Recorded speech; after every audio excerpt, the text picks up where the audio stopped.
Hello மக்களே, எல்லாருக்கும் வணக்கம். Good evening. இன்னைக்கு ஒரு சூப்பர் ரெசிபி பண்ணி காட்டுறேன். நீங்களும் ட்ரை பண்ணி பாருங்க. வீட்டில் இருந்த வெள்ளை கொண்டக்கல்ல, கருப்பு கொண்டக்கல்ல, துவரம் பருப்பு, உளுத்தம் பருப்பு, பச்சை பயிறு, கம்பு, கேவரு எல்லாத்தையும் இன்னைக்கு காலையில வாஷ் பண்ணி நல்லா ஊற வச்சுட்டேன்.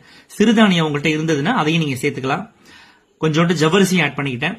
காலையில இருந்து சாயந்தரம் வரைக்கும் நல்லா ஊறினதை ஒரு மிக்சி கிரைண்டர்ல போட்டு கொரன்னு அரைச்சி எடுத்துட்டு அதுல கொஞ்சோண்டு கருவேப்பிலை, 4 பல்லு பூண்டு, 2 துண்டு இஞ்சி, ஒரு டேஸ்ட்டுக்கு ஏற்ற மாதிரி 2-3 பச்சை மிளகாய், கொஞ்சோண்டு சீரகம், கொஞ்சோண்டு மிளகு, பருப்பு நிறைய போட்டிருக்கிறதுனால கொஞ்சம் தாராளமா பெருங்காயத்தூள் இதெல்லாம் போட்டுட்டு மிக்சியில ரொம்ப நைஸாவும் வேண்டாம், ரொம்ப குறவும் வேண்டாம், லைட்டா அந்த மாதிரி ரவா பதத்துக்கு அரைச்சி எடுத்துக்கிட்டேன்.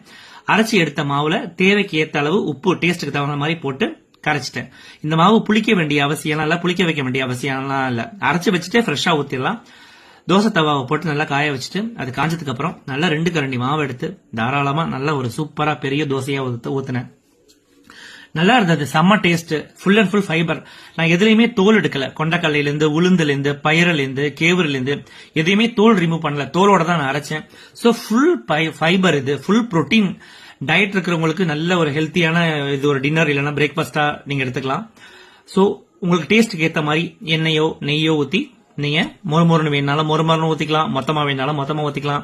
இதுல இன்னும் கொஞ்சம் வெங்காயம், கீரை எல்லாம் போட்டு ஜஸ்ட் கொஞ்சம் தண்ணி அதிகமா ஊத்தாம அடை மாதிரி செஞ்சு சாப்பிடறதுனால சாப்பிடலாம். சோ இன்னைக்கு நான் வெறும் தோசை மாதிரி தான் ஊத்தினேன். இந்த தோசைக்கு நான் வச்சிருக்கிற பேரு நவரத்ன தோசை.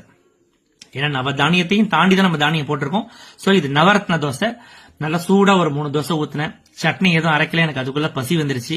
சோ மதியானம் வச்சிருந்த கொஞ்சோண்டு தால் மிச்சம் இருந்தது. சோ அந்த தாலை ஊத்தி இந்த 3 தோசையோட இன்னைய டின்னரை நான் முடிச்சிட்டேன். நீங்களும் ட்ரை பண்ணி பாருங்க, கண்டிப்பா உங்களுக்கும் பிடிக்கும். ட்ரை பண்ணி பார்த்துட்டு எப்படி இருந்ததுன்னு சொல்லுங்க. எவ்வளவு மெஷர்மெண்ட் போடணும்லாம் நீங்க கேட்க வேண்டாம். ஜஸ்ட் ஏன்னா நம்ம நிறைய தானியம் போட போறோம். சோ எல்லாத்துலயும் ஒவ்வொரு குழிக்கரண்டி, சின்ன வீட்டுல ஒரு குழிக்கரண்டி இருக்குல்ல, இல்ல பெரிய டேபிள் ஸ்பூன் இருக்குல்ல, ஜஸ்ட் எல்லாத்துலயும் ஒவ்வொரு ஸ்பூன் போட்டாலே போதும்.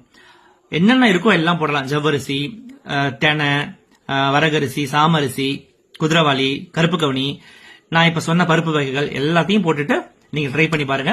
இன்னொரு ஹெல்த்தியான வீடியோல நான் சந்திக்கிறேன். Bye bye.